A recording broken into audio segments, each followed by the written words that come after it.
Une élue en place et aux affaires. Voilà, selon Marie-Louise Faure elle-même, son principal avantage dans cette élection municipale.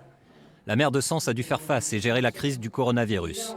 Forte de ses 40% du premier tour, elle compte plus que jamais sur la fameuse prime aux sortants. Le bilan, vous vous promenez, c'est les quais de Lyon, c'est partout. Donc ça, je pense que ça compte dans l'esprit des gens.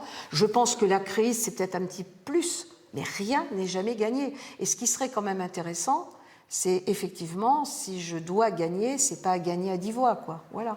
Mon but, c'est plutôt ça.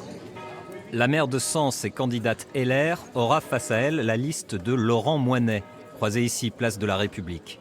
Cette liste, soutenue par le PS, est arrivée en deuxième position, avec près de 17% des voix.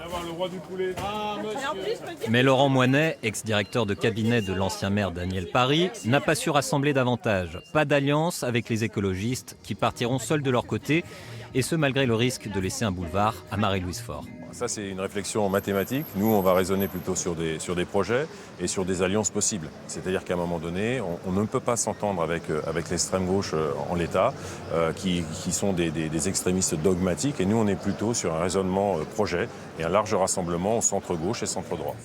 Véritable surprise du premier tour, avec plus de 11% des voix, la liste écologiste est arrivée en 4e position. Elle regroupe des Verts donc, mais aussi des Insoumis et des communistes.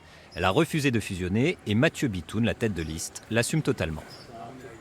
On a déjà eu par le passé des listes de larges réunions des partis les plus à gauche, centre-gauche, on va dire, de l'échiquier politique à Sens.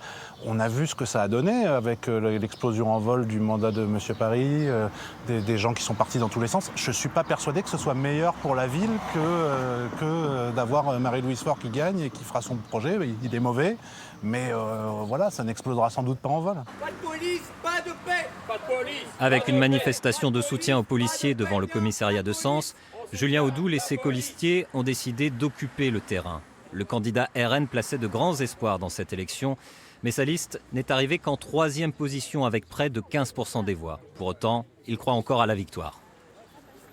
Alors déjà, il n'y a plus de 3e position. Là, on est tous à égalité. On est qualifiés pour cette élection du 28 juin. C'est une élection à un tour à la proportionnelle. Ça peut changer parce que nos électeurs ne sont pas allés voter la dernière fois. Nous avons énormément d'électeurs qui sont restés chez eux pour des raisons légitimes, parce qu'ils avaient peur pour leur santé. Moi, je leur dis que maintenant, il faut se bouger. Maintenant, il faut aller aux urnes et que maintenant, ils peuvent tout changer. Avec 4 listes présentes au second tour, Marie-Louise Faure a toutes les chances de se succéder à elle-même à la mairie de Sens. La question est plutôt de savoir si elle sera plébiscitée ou non, et surtout si les Sénonais participeront en nombre au scrutin.